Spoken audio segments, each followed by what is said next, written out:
El viento salado de la playa de Matalascañas me azotó el rostro como una bofetada del destino, y en ese instante supe que nada volvería a ser igual. Julia, mi mejor amiga desde la infancia, me miró con ojos que brillaban como las olas bajo la luna, y susurró: Blanca, lo que hicimos esta noche no fue un error, pero nos destruirá a las dos. Mi corazón se partió en dos, no por el secreto que acababa de confesar, sino por el peso de todos los años que habíamos fingido ser solo amigas en las calles empedradas de Sevilla. Me llamo Blanca y si me hubieras preguntado hace un mes qué era lo más importante en mi vida, te habría dicho sin dudar, Sevilla y Julia. La ciudad de mis antepasados, con sus patios floridos llenos de jazmines que perfuman el aire en primavera, y mi amiga, esa fuerza de la naturaleza que me había salvado de tantas tormentas emocionales. Crecimos juntas en el barrio de Triana, donde el Guadalquivir serpentea como un río de secretos, y las ferias del abril nos unían en bailes de sevillanas que duraban hasta el amanecer. Éramos inseparables, yo la soñadora con un pincel siempre en la mano, pintando murales en las paredes agrietadas de los conventos abandonados, ella, la pragmática, trabajando como guía turística en la catedral, contando historias de reyes y amantes prohibidos con esa voz ronca que hacía que los turistas se enamoraran de la ciudad antes que de sus esposas. Pero todo cambió esa noche de julio, cuando el calor sofocante de Andalucía nos empujó hacia la costa. Habíamos planeado un viaje improvisado a Matalascañas, esa playa salvaje a las afueras de Sevilla, donde las dunas se extienden como un manto dorado y el mar parece susurrar promesas olvidadas. Necesitamos escapar, me dijo Julia por teléfono, su voz temblando como las cuerdas de una guitarra flamenca. No preguntó por qué, simplemente lo supo. Yo estaba ahogándome en mi taller, rodeada de lienzos a medio terminar que gritaban mi soledad.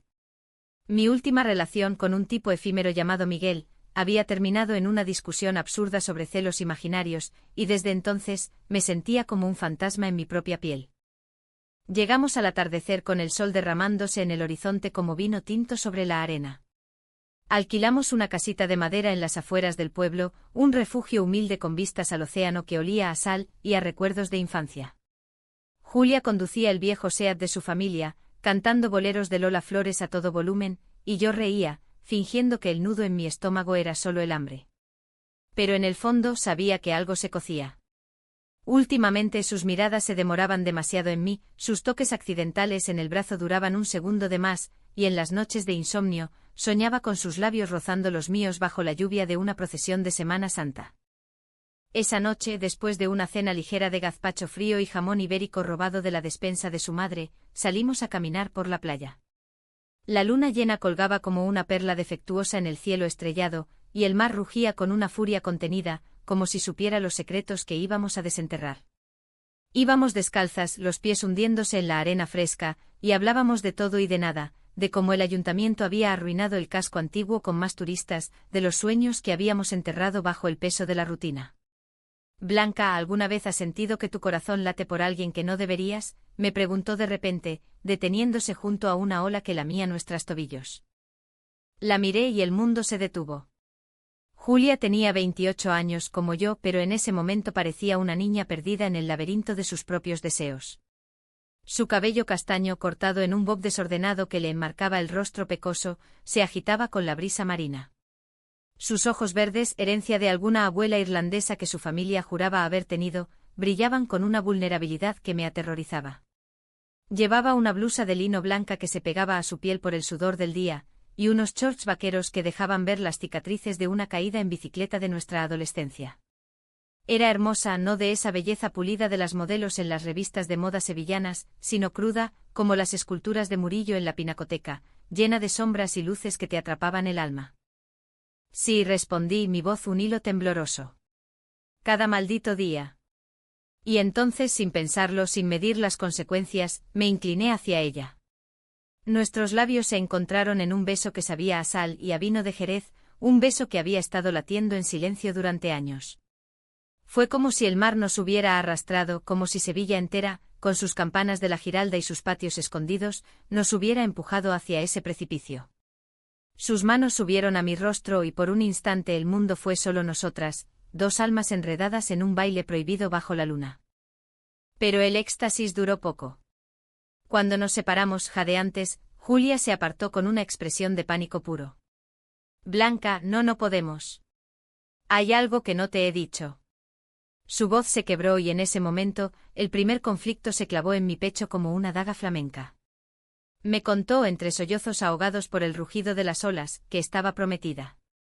Con un hombre. Un compañero de la universidad llamado Antonio, un arquitecto ambicioso que su familia adoraba. La boda estaba planeada para el otoño en la iglesia de San Isidoro, con todo el barrio de Triana como testigo.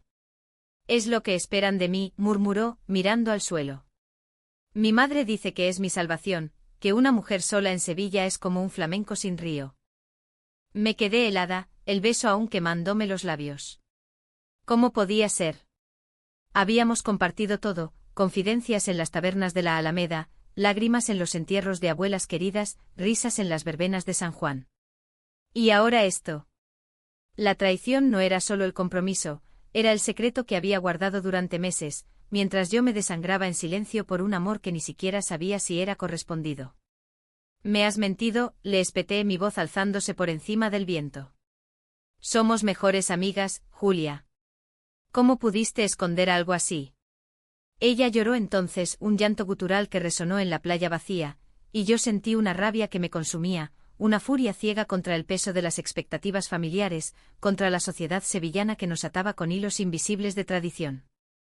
Regresamos a la casita en silencio, el aire entre nosotras cargado de electricidad estática. Esa noche no dormí. Me tumbé en la cama, escuchando el mar golpear la orilla como un corazón herido, y me pregunté si nuestro beso había sido un error o el comienzo de algo inevitable. Al amanecer, Julia preparó café solo, negro como el betún, y se sentó frente a mí con los ojos hinchados.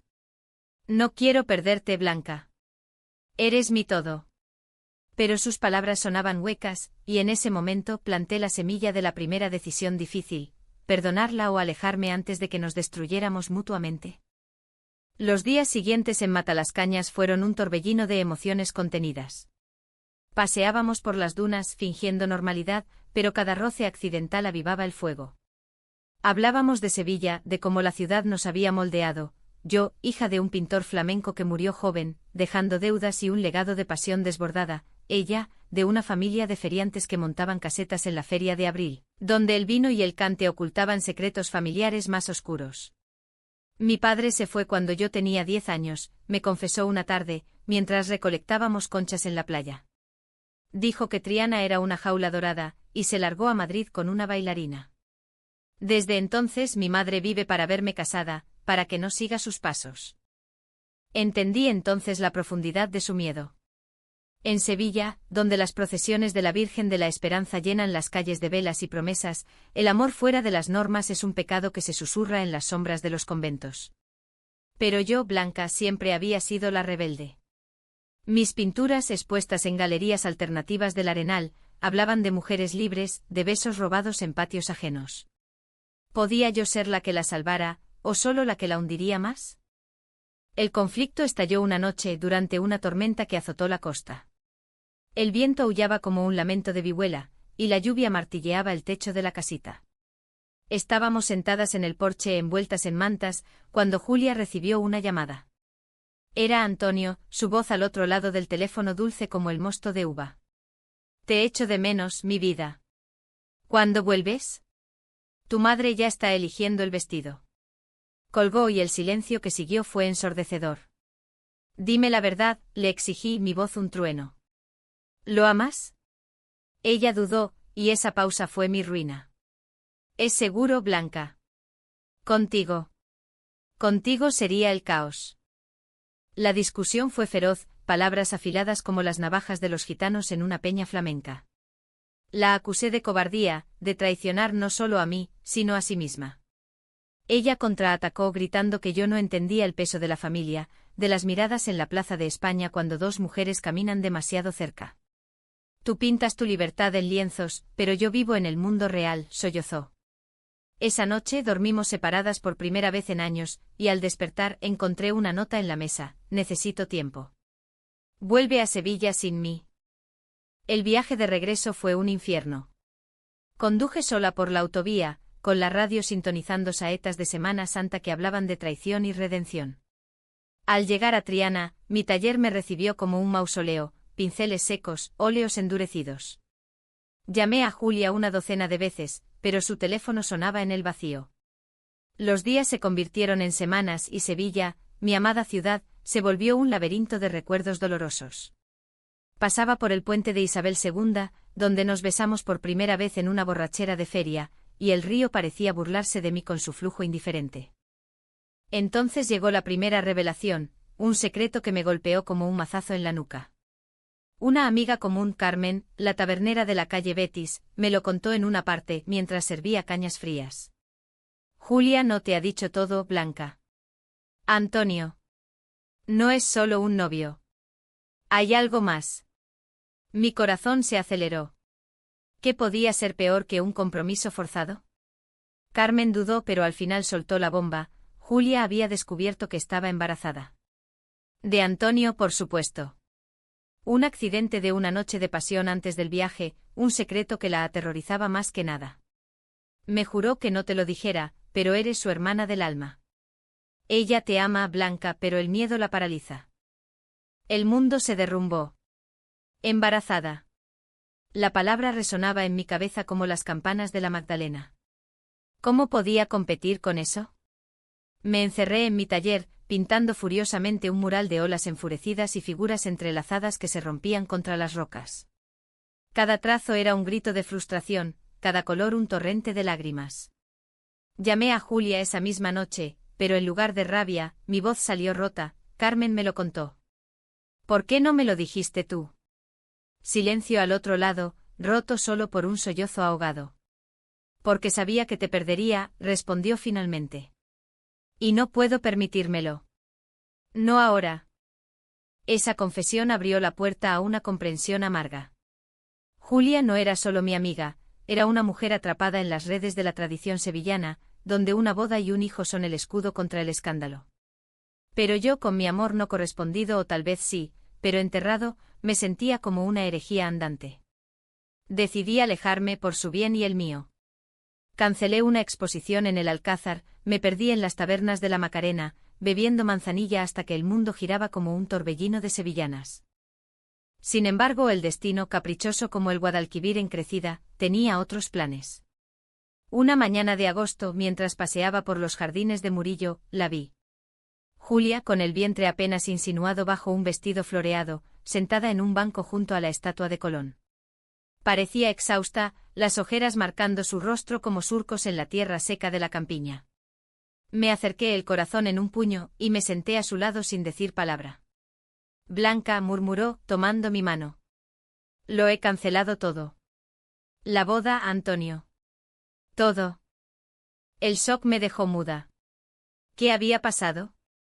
Con voz temblorosa me contó la verdad. Antonio, al enterarse del embarazo, había huido.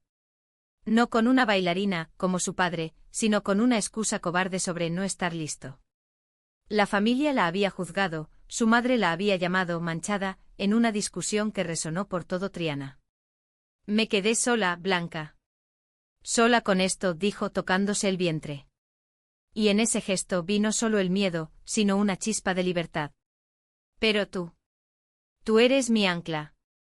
Nuestro reencuentro fue un bálsamo, pero también el comienzo de un nuevo conflicto. Regresamos juntas a mi taller, donde pasábamos horas hablando de nombres para el bebé, un niño o niña que crecería en el calor de Sevilla, lejos de las cadenas.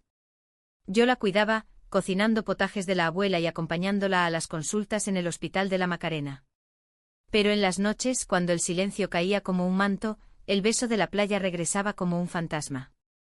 ¿Y nosotras?, le pregunté una vez, mientras compartíamos un té de hierbas en el balcón. Ella sonrió con tristeza. No lo sé. Ahora hay un nosotros tres. La comprensión llegó gradualmente, como el amanecer sobre la Torre del Oro. Mi amor por Julia no era posesivo, era un lazo que trascendía los cuerpos.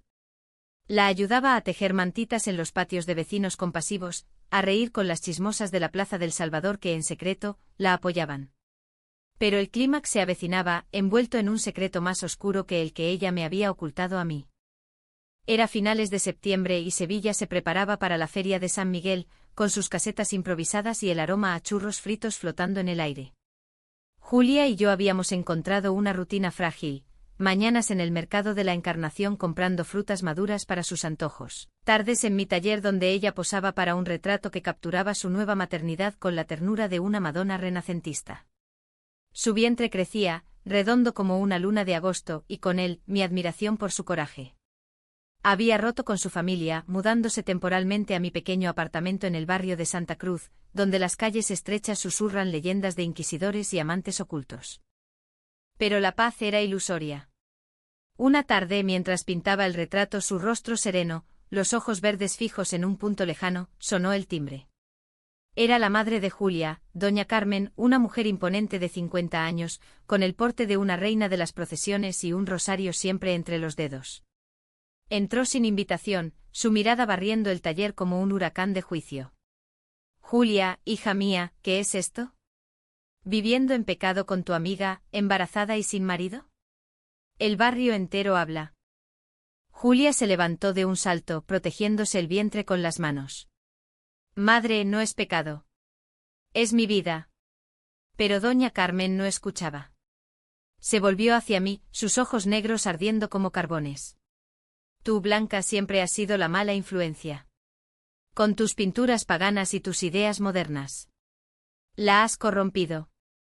Las palabras me golpearon como una saeta en el pecho. ¿Yo, la corrompidora?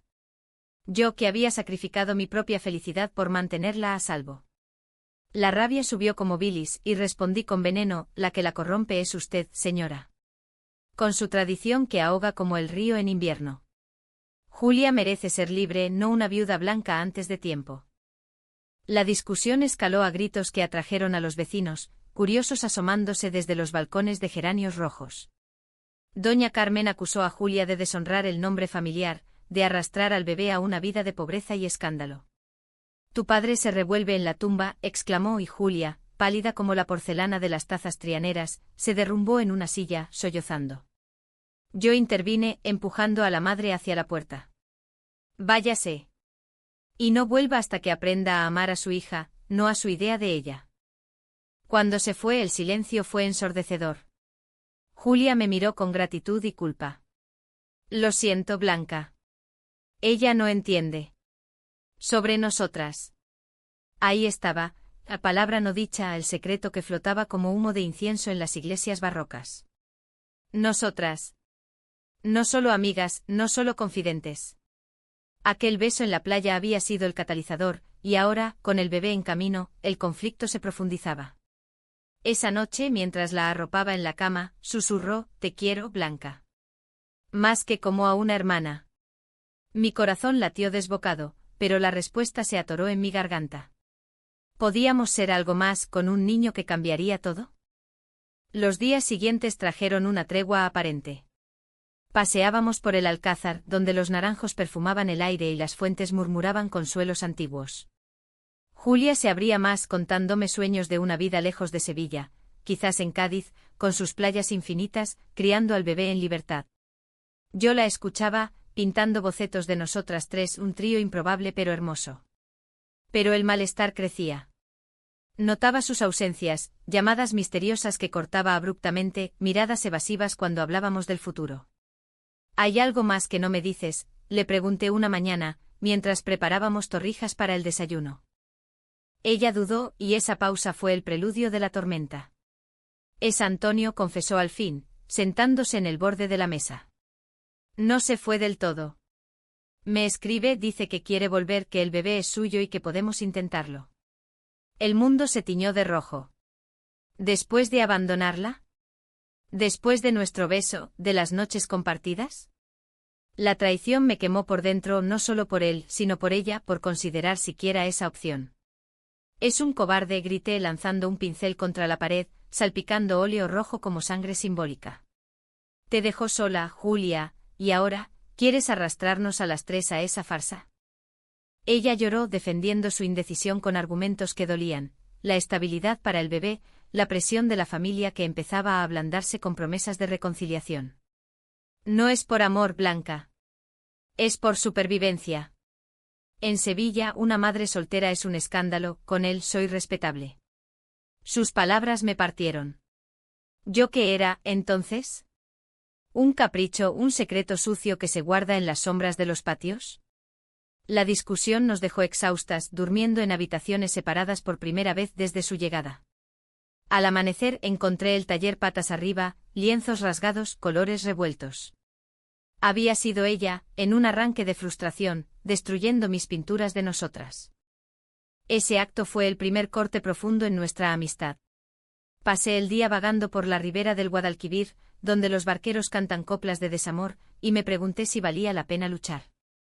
Llamé a mi prima Lola, la única que sabía de mis sentimientos, y ella, con su sabiduría de tabernera, me dijo: el amor verdadero en Andalucía no es un jardín de rosas, es un campo de cardos que pincha hasta sangrar. Regresé al atardecer, decidida a confrontarla. Pero Julia no estaba. En su lugar, una nota: necesito aclarar las cosas con Antonio. Vuelvo pronto. Perdóname. La espera fue un purgatorio. 2 días de silencio en los que Sevilla me aplastó con su belleza cruel, las luces de la Expo 92 revividas en mi memoria como un carnaval de ilusiones rotas, los flamencos en las cuevas de la Alameda bailando pasiones que yo ya no podía sentir. El tercer día, llegó una llamada de Carmen, la tabernera. Blanca, ven rápido. Julia está en el hospital. Mi mundo se detuvo. Corrí por las calles empedradas, el corazón martilleando como un tambor de bulería, hasta la puerta de urgencias del Virgen del Rocío. Allí la encontré en una camilla, pálida y con una vía en el brazo. Falso positivo, explicó el médico, un hombre de bigote canoso. Estrés, nada más. El bebé está bien. Pero el susto había sido real, contracciones prematuras desencadenadas por la ansiedad de su encuentro con Antonio. Me senté a su lado, tomando su mano fría. Me pidió perdón, murmuró ella. Quiere ser padre, pero no esposo. ¿Y yo? Yo le dije que no. Que mi vida es aquí, contigo. Lágrimas rodaron por sus mejillas, y por primera vez vi la verdad en sus ojos: el amor que nos unía era más fuerte que cualquier tradición. Sin embargo, la reconciliación trajo su propio precio. Esa noche en la habitación del hospital, que olía a desinfectante y a jazmín traído por visitantes, hablamos hasta el alba. Reveló el secreto final, el que había guardado como un tesoro envenenado. Durante nuestra adolescencia, había estado enamorada de mí. Un amor callado, enterrado bajo capas de negación por miedo al rechazo, a la iglesia, a su madre. El beso en la playa fue mi liberación, pero también mi terror, confesó. Yo a mi vez admití mi propia cobardía, como había fingido amistad para no perderla, como mis pinturas eran gritos mudos de deseo. El clímax emocional llegó cuando doña Carmen irrumpió en la habitación al amanecer, acompañada de un sacerdote del barrio, hablando de exorcismos y redención. Esto es obra del diablo, exclamó, señalándonos. Julia, fortalecida por el susto, se incorporó. Madre, el diablo es el silencio que nos has impuesto. Amo a Blanca. Y este bebé será criado en amor verdadero, no en mentiras. El sacerdote balbuceó algo sobre pecados, pero yo me levanté firme como una torre de la Giralda. En Sevilla, hemos sobrevivido a inquisiciones peores. Salgan y déjenos en paz. Se fueron derrotados, y en ese momento de victoria pírrica, nos abrazamos. No fue un beso apasionado, sino un gesto de almas entrelazadas, profundo y humano. Pero la semilla del conflicto mayor ya estaba plantada, la familia no se rendiría fácilmente y Antonio, herido en su orgullo, tramaba su venganza. Octubre trajo a Sevilla las primeras lluvias, convirtiendo los patios en charcos reflectantes y las calles en ríos de recuerdos. Julia salió del hospital 2 días después, y regresamos a mi apartamento en Santa Cruz, donde el aroma a azahar persistía como un milagro otoñal. Instalamos una cuna improvisada en la esquina del taller, tejida con amor por las vecinas que en secreto nos apoyaban con chismes solidarios y platos de callos caseros. Yo pintaba murales de madres y amantes, inspirada en su vientre creciente, mientras ella leía guías de maternidad robadas de la biblioteca de la Universidad de Sevilla. Nuestra intimidad floreció en pequeños gestos, manos entrelazadas en paseos por la Plaza de España, donde los azulejos pintados narran historias de exploradores y pasiones ocultas, cenas a la luz de velas en tabernas escondidas, compartiendo croquetas y confidencias. Quiero que seamos una familia, me dijo una noche mientras el bebé pataleaba en su interior como un danzante flamenco. Mi respuesta fue un beso suave en la frente, un compromiso silencioso. Pero el idilio era frágil, como las farolas de la Alameda que se apagan con el viento. El conflicto resurgió con la llegada de una carta. Estaba dirigida a Julia, con la caligrafía pulcra de Antonio. La abrió temblando y su rostro palideció. «Quiere la custodia», murmuró. «Dice que soy inestable, que vivir con una amiga no es ambiente para un hijo». La rabia me invadió como una riada del Guadalquivir. ¿Custodia? ¿Él, que la había abandonado como un perro callejero? Llamamos a un abogado amigo, un gitano de Triana llamado Paco, que nos advirtió, en los tribunales de Sevilla, la tradición pesa más que el amor. Tendremos que luchar sucio. La batalla legal se convirtió en nuestro calvario. Audiencias en juzgados polvorientos, donde jueces de cejas fruncidas nos miraban como reliquias de un museo. Antonio testificó con mentiras pulidas, pintó a Julia como una madre irresponsable, influida por ideas modernas, léase, mi presencia lésbica, aunque nunca lo dijera explícitamente. Su familia, reconciliada con él por el escándalo, lo respaldaba con testimonios de doña Carmen, quien juraba que Julia siempre había sido rebelde desde niña. Cada sesión era una puñalada. Entendí la profundidad del prejuicio sevillano, donde dos mujeres amándose son un escándalo mayor que un abandono paternal. Yo soportaba en silencio, pero el estrés me carcomía. Una noche, después de una audiencia particularmente humillante donde el juez insinuó que tal vez un padre estable sería mejor, exploté. «Esto es una farsa», grité en la calle Betis, bajo la lluvia torrencial. «Nos odian por amar diferente.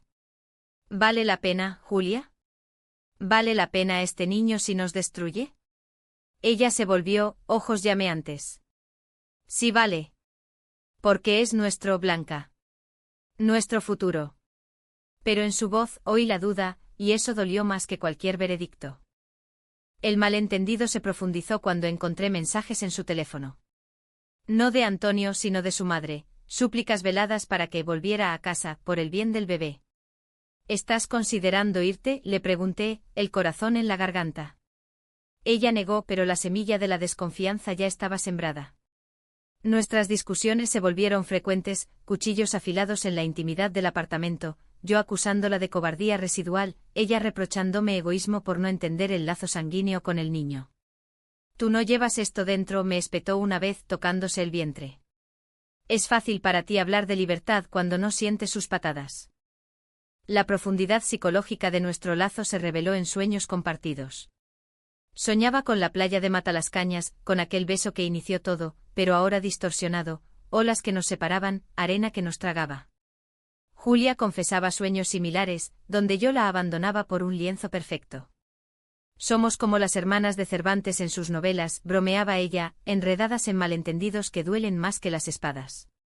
Pero el humor era una máscara, debajo el miedo a perdernos nos corroía. El punto de inflexión llegó en noviembre, durante la festividad de Todos los Santos. Sevilla se cubre de flores en las tumbas del cementerio de San Fernando, y nosotras fuimos a honrar a mi padre, el pintor loco que me legó su rebeldía. Bajo la lluvia fina, junto a su lápida adornada con margaritas silvestres, Julia se arrodilló y lloró. «Tengo miedo, Blanca. Miedo de no ser suficiente para este niño, para ti». La abracé y en ese cementerio silencioso juramos lealtad, sin más secretos, sin dudas. Pero el destino, cruel como un torero en la maestranza, tenía la última cornada reservada. Esa misma noche al regresar, encontramos la puerta forzada. El taller estaba revuelto, lienzos rasgados, pigmentos volcados como sangre de colores. Entre el caos una nota garabateada: «Aléjate de mi hijo, o te arrepentirás». Ah. Antonio. No era solo custodia, era venganza. Había irrumpido en nuestra vida, impulsado por celos y orgullo herido. Llamamos a la policía, pero en Sevilla, donde los favores familiares pesan más que las leyes, la investigación fue tibia. «Pruebas circunstanciales», dijeron los agentes, guiñando un ojo a la mención del apellido de doña Carmen. El terror se instaló como niebla en el Guadalquivir. Julia, a punto de dar a luz, se volvió paranoica, cerraba puertas con doble cerrojo, evitaba las calles solitarias. Yo montaba guardia, pintando menos y vigilando más, mi creatividad ahogada en adrenalina. «Esto es mi culpa», sollozaba ella. Por haberlo dejado entrar en nuestras vidas. La consolaba, pero internamente la ira bullía. Decidí confrontarlo yo misma, una elección imprudente nacida del amor ciego. Lo encontré en una taberna del Arenal, bebiendo solo con una copa de fino. Era un hombre de 30 años, atractivo en su mediocridad, cabello engominado, traje barato de Zara, ojos que evitaban los míos. Déjala en paz, le dije sentándome frente a él sin invitación. El bebé no es tuyo para reclamar. Se rió, amargo. Es mío por sangre loca. ¿Y tú? Tú eres el veneno que la está matando. ¿Dos mujeres fingiendo ser familia en esta ciudad? Patético. Sus palabras avivaron el fuego. Patético es abandonar a quien amas por miedo, repliqué. La discusión atrajo miradas y en un arrebato, reveló su propio secreto. No había huido por pánico, había oído rumores sobre nosotras, sobre el beso en la playa que un turista chismoso había visto y difundido en redes locales. Me humillasteis, gruñó. Ahora, os destruiré. Salí de allí temblando, no de miedo, sino de claridad. El malentendido había sido mutuo, él nos veía como rivales, nosotras como víctimas. Corrí a casa, donde Julia me esperaba con contracciones leves. Se acerca, dijo sonriendo a pesar del dolor. Pero el parto no fue el clímax, lo fue la noche siguiente cuando, en medio de una tormenta que sacudía Sevilla como un lamento divino, Antonio apareció en nuestra puerta, ebrio y furioso, exigiendo entrar. La lluvia azotaba las ventanas como dedos acusadores, y el trueno retumbaba como el redoble de tambores en una procesión fúnebre. Julia, en el sofá con una mano en el vientre, se tensó al oír los golpes en la puerta. No abras, suplicó, pero yo, impulsada por una rabia protectora, lo hice. Allí estaba Antonio, empapado, ojos inyectados en sangre, oliendo a vino rancio y desesperación. Dame a mi hijo, rugió, bujándome contra la pared. El impacto me dejó sin aliento, pero no fue violencia física lo que dolió, fue el odio en su voz, el eco de todos los prejuicios que Sevilla había susurrado durante siglos. Julia gritó, levantándose con esfuerzo. Vete, Antonio. No eres bienvenido aquí. Él la miró y por un instante vi el destello de un hombre roto, no el monstruo que imaginaba. Tú me lo quitaste todo, balbuceó, señalándome. Primero el orgullo, ahora la familia. La confrontación fue un torbellino, acusaciones volando como saetas, lágrimas mezclándose con la lluvia que entraba por la puerta entreabierta. Yo me interpuse gritando, el amor no se quita, se elige. Y ella me eligió a mí. Pero sus palabras siguientes fueron el golpe maestro, mentira. Julia me escribió anoche. Quiere volver. Por el bebé. El mundo se congeló. Una carta. Miré a Julia, y su rostro pálido, horrorizado, confirmó lo peor. No era traición deliberada, sino un malentendido garrafal. En un momento de debilidad, durante mi ausencia en la taberna, había redactado una nota tentativa a su madre, pidiendo consejo y Antonio la había interceptado, torciéndola a su favor. No era para ti, sollozó ella, extendiendo la mano hacia mí. Era pánico, Blanca. Solo pánico. Pero el daño estaba hecho. El alto trago de traición me ahogó. ¿Cuántas veces más tendría que perdonar? ¿Cuántos secretos más soportar? Antonio se rió, una carcajada hueca que resonó en el pasillo. ¿Ves? Ni siquiera ella se decide. Avanzó, pero en ese instante el destino intervino.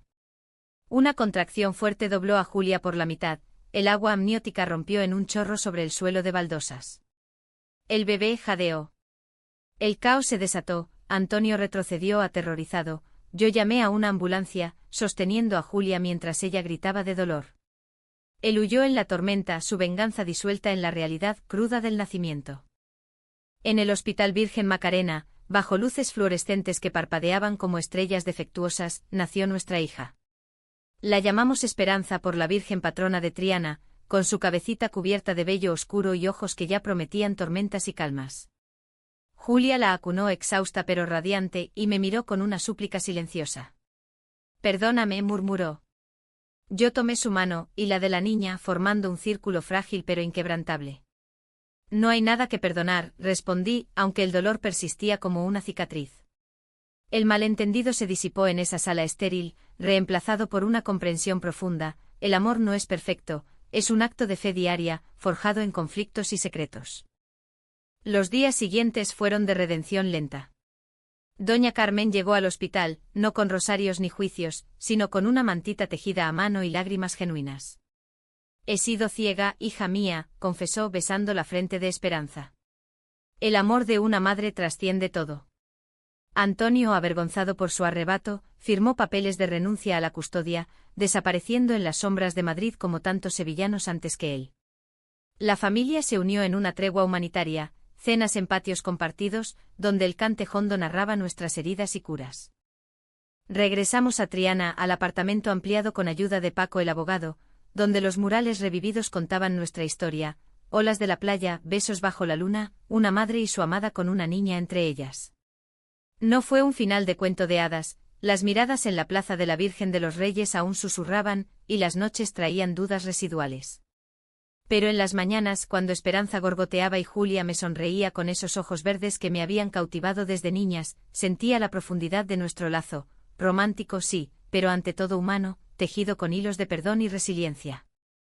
Sevilla, con su Guadalquivir eterno y sus ferias de abril, nos vio renacer. Caminábamos por la ribera al atardecer, 3 siluetas contra el sol poniente, y en el viento salado recordaba la playa de Matalascañas. Lo que hicimos esa noche no nos destruyó, nos salvó. Porque en el amor lésbico, en esta ciudad de pasiones contenidas, la verdadera traición no es el beso prohibido, sino el silencio. Y nosotras, al fin, habíamos aprendido a gritar.